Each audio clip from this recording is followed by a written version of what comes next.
کرام نیچے تشریف فرما ہوں اور میں کرسی پر بیٹھے رہوں،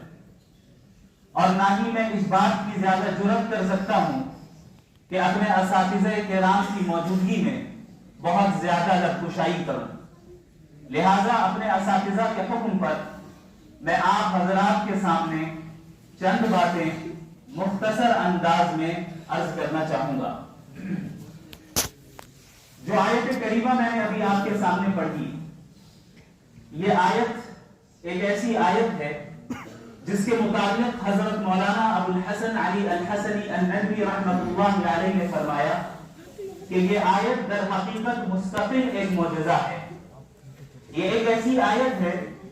جس میں ہم سے اور آپ سے یہ مطالبہ کیا گیا کہ ہم ربانیین بنیں،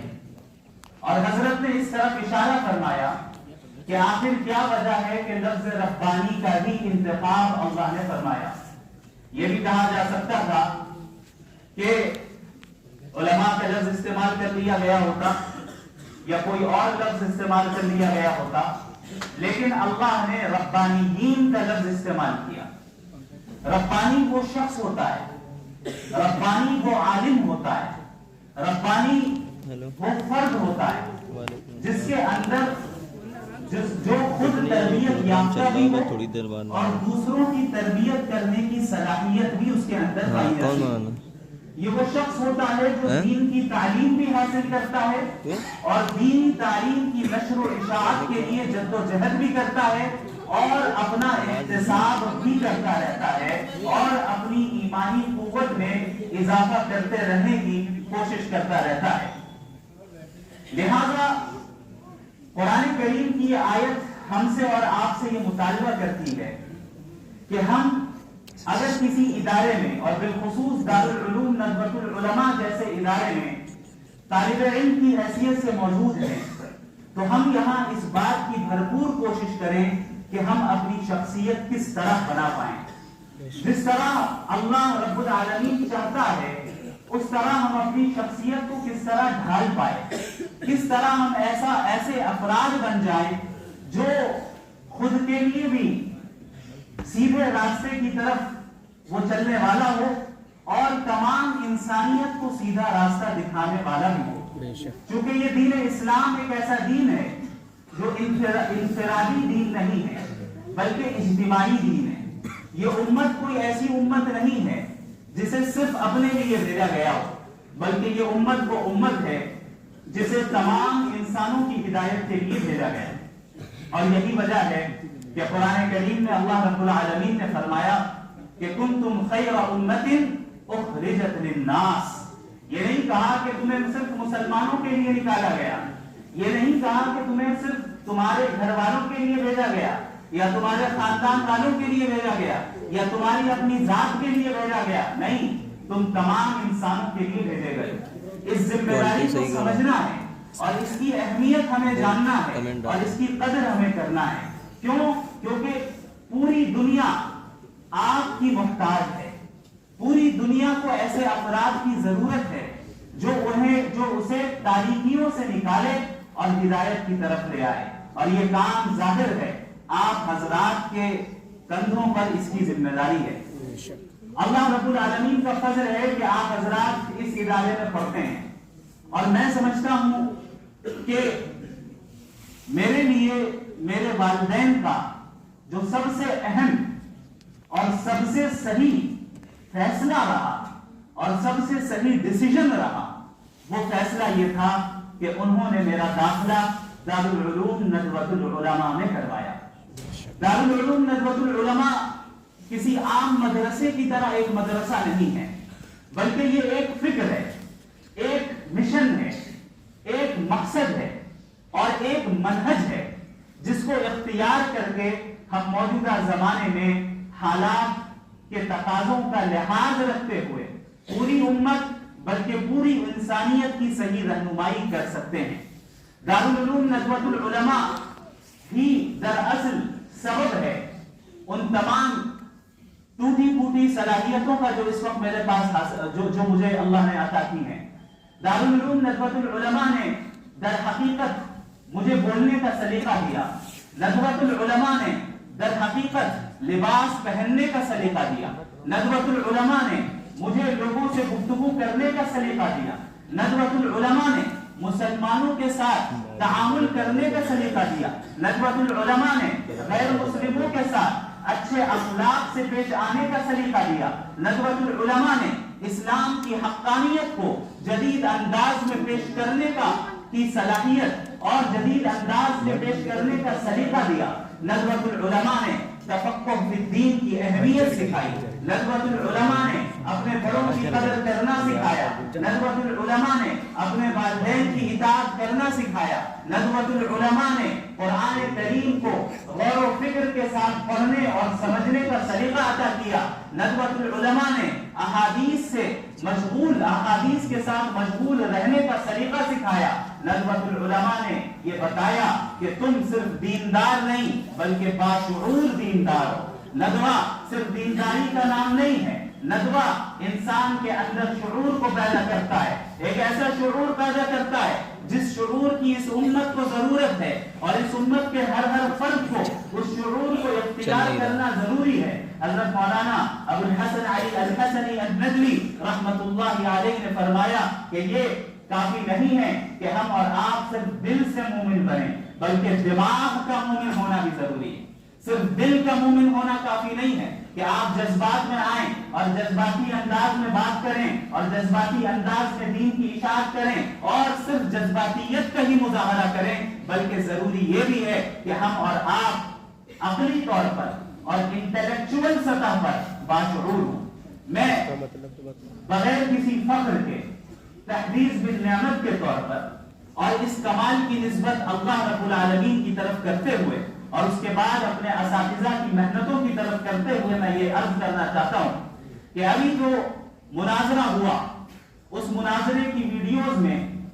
آپ نے کمنٹس پڑھے ہوں گے، آپ نے لوگوں کے تاثرات دیکھے ہوں گے اور سنے ہوں گے۔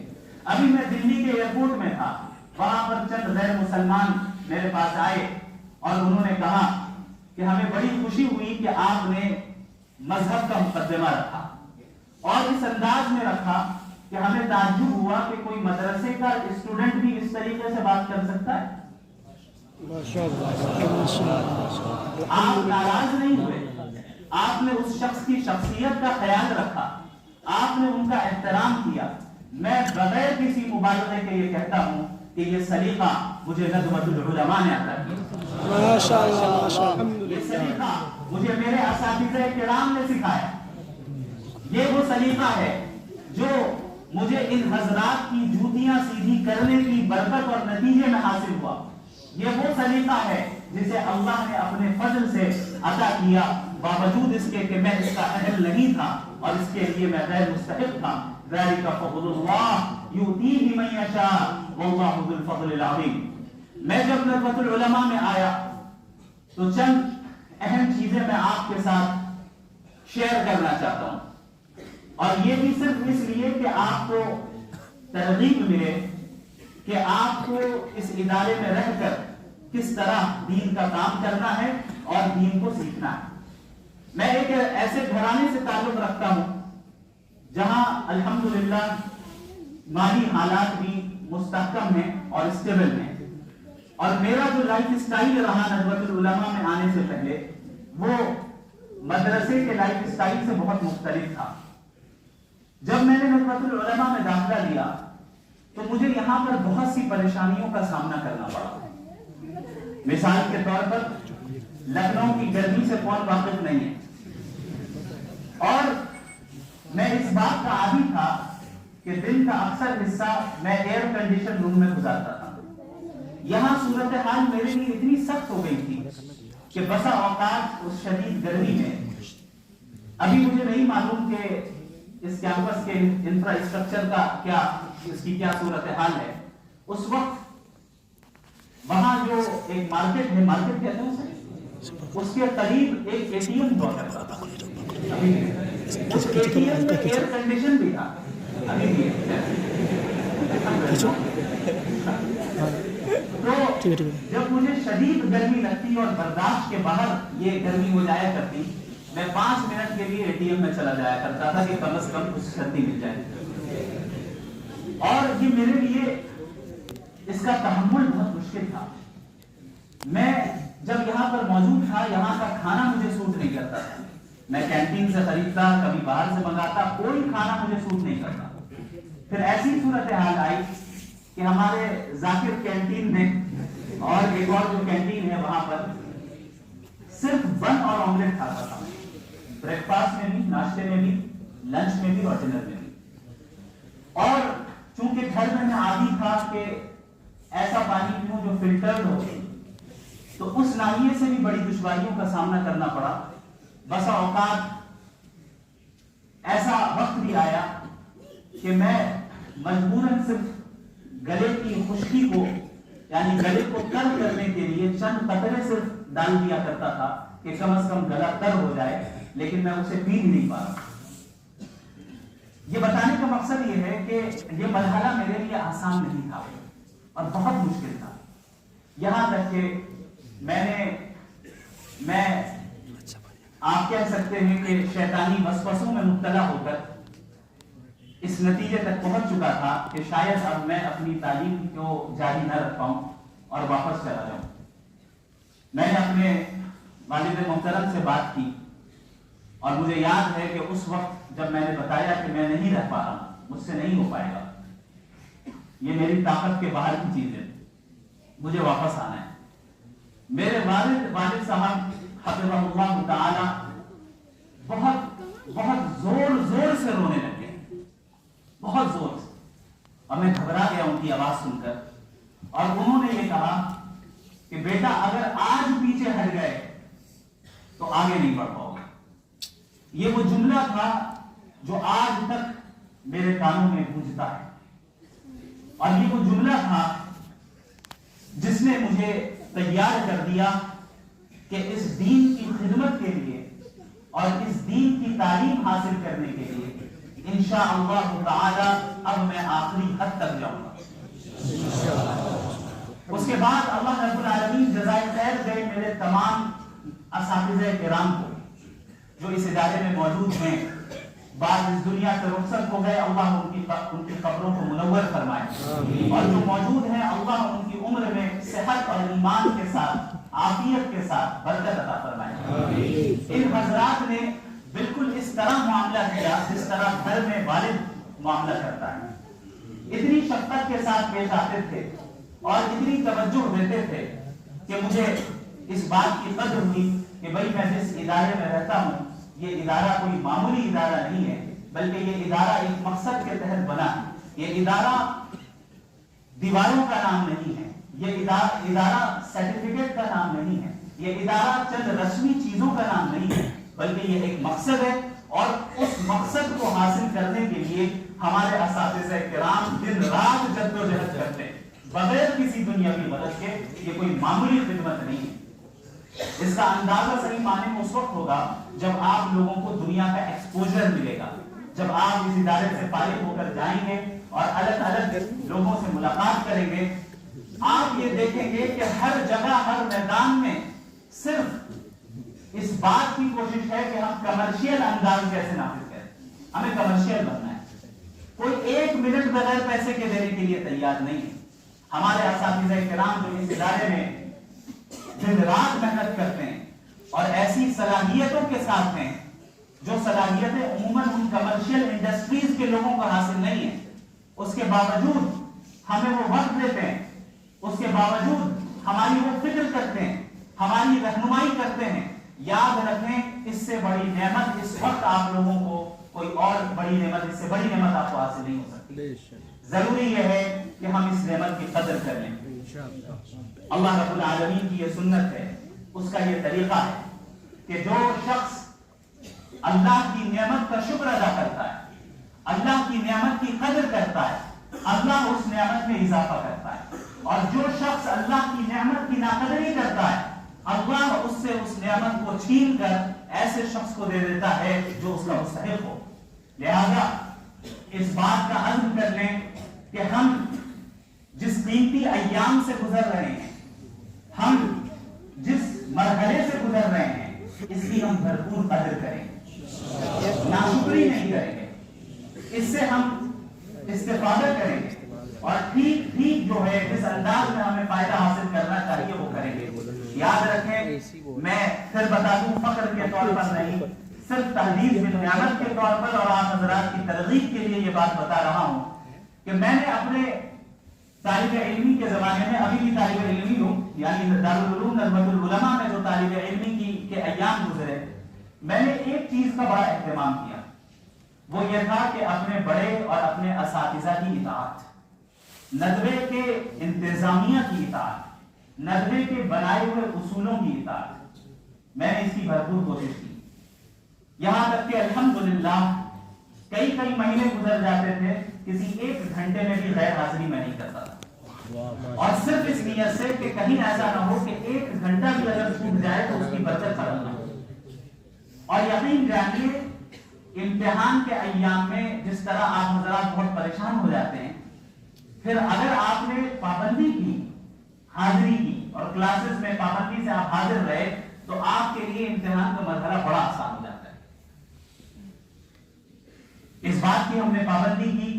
کہ میرے اساتذہ کرام میرے مشائخ مجھ سے جو کہتے میں وہ کرتا. اگر مجھ سے کہا جاتا کہ آپ کو مغرب کے بعد دارالمطالعہ میں بیٹھنا ہے تو میں بیٹھتا تھا میں ناغہ نہیں کرتا الا یہ کہ کوئی شدید عذر ہو. مجھ سے کہا جاتا کہ آپ کو ندوے کے باہر نہیں جانا ہے تو میں نہیں جاتا تھا جبکہ میں دیکھتا تھا بہت سے افراد ایسے تھے جو نہیں سنتے تھے جو اساتذہ کی اطاعت نہیں کرتے تھے وہ چلے جاتے تھے یا اسے سمجھتے تھے کہ ہم پر زیادتیاں ہو رہی ہیں ہمیں قید کر دیا گیا ہے. لیکن آج مجھے اس کے پیچھے کی حکمتیں سمجھ میں آتی کہ ہمارے اساتذہ کرام کیوں ہمیں اس بات کا پابند بناتے تھے کہ آپ کو ندوے کے کیمپس کے باہر نہیں جانا آپ کو مغرب سے عشاء تک دارالمطالعہ میں بیٹھنا ہے تو بیٹھنا ہے آپ کو نمازوں کی پابندی کرنی ہے تو کرنی ہے کلاسز میں غیر حاضری نہیں کرنی ہے تو نہیں کرنی ہے. ان تمام چیزوں کو کرنے کے بعد میں سمجھتا ہوں کہ اللہ رب العالمین نے اسی کے نتیجے میں جو کچھ بھی آپ نے 20 دسمبر کو دیکھا وہ حاصل ہوا اللہ رب العالمین کا فضل رہا. لہذا آپ تمام حضرات کو میں ایک مشورہ دیتا ہوں کیونکہ آپ میرے چھوٹے بھائی کی طرح ہیں اور میں ان ایام سے گزرا ہوں جن ایام میں سے ابھی آپ گزر رہے ہیں. مجھے یاد ہے کہ ایک مرتبہ حضرت مولانا محمد الرابع الحسنی الندوی رحمت اللہ علیہ کا اسی مسجد میں خطاب چل رہا تھا اور میں وہیں اسی جگہ پر کہیں بیٹھا تھا. حضرت نے بڑے پرجوش انداز میں یہ بات کہی تھی. حضرت کا جو مزاج تھا اور ان کی جو طبیعت تھی وہ بڑی نرم طبیعت تھی لیکن اس وقت جس لہجے میں اور جس انداز میں اور جس پرجوش انداز میں وہ جملہ انہوں نے کہا تھا ہم سب بالکل بہت زیادہ چوکنے ہو گئے اور بالکل ہم ان کی طرف متوجہ ہو گئے کہ ضرور حضرت کچھ چاہتے ہیں ہم سے. حضرت نے یہ کہا تھا کہ آپ میں سے جو اس وقت بے مقصدیت میں مبتلا ہے وہ ابھی سی مسجد سے اٹھ جائے اور اس درجے سے نکل جائے. یہ حضرت کا مزاج نہیں تھا اس طرح کے جملے کہنے کا عام حالات میں لیکن حضرت نے یہ جملہ کہا تھا. آپ اس سے اندازہ لگائیں کہ کس کڑھن کے ساتھ جو ہے یہ جملہ کہا ہوگا کس درد کے ساتھ یہ جملہ کہا ہوگا کس امید کے ساتھ یہ جملہ کہا ہوگا کہ آپ اگر اس ادارے میں ہیں اور ندوۃ العلماء آپ کی ہر اعتبار سے خدمت کر رہا ہے تو وہ آپ سے کچھ چاہتا ہے اور وہ اپنے لیے نہیں چاہتا. ادارے کے اساتذہ اپنے ذاتی مفاد آپ سے کچھ نہیں چاہتے وہ یہ چاہتے ہیں کہ آپ بن جائیں اور ایسی شخصیات بن جائیں جو پوری دنیا کی قیادت آپ کے ہاتھ میں جن کے ہاتھوں میں پوری دنیا کی قیادت ہے. تو لہذا سب سے پہلی چیز یہ ہے کہ بے مقصدیت کی وبا سے باہر نکلیں. یہ ایک وبا کی طرح یہ چیز پھیلتی کہ کوئی مقصد ہی نہیں ہے بس گھر والوں نے بھیج دیا آ گئے پڑھ رہے ہیں اب چاہے ہمارا کوئی مقصد ہو یا نہ ہو بس گھر والوں نے بھیج دیا آگے کچھ اور کرنے کو ہے نہیں کچھ اور کر نہیں سکتے تو چلو مدرسے چلتے. یاد رکھیں ندوے کا یہ مقصد نہیں ہے ندوے کا قیام اس لیے نہیں ہوا. لہذا ندوۃ العلماء کی فکر کو سمجھنا ضروری ہے. یہ ایک تہذیب ہے یہ ایک ثقافت ہے جو آپ کو سلیقہ سکھاتی ہے. اس ثقافت کا لحاظ رکھنا ضروری ہے کہ کب ہمیں کیا بولنا ہے کس انداز میں بولنا ہے کتنا بولنا ہے کس کو بولنا ہے ان تمام چیزوں کو سمجھنا ہے. ہمارا چلنے کا انداز کیسا ہو کھڑے رہنے کا انداز کیسا ہو ٹوپی پہننے کا انداز اور سلیقہ کیا ہو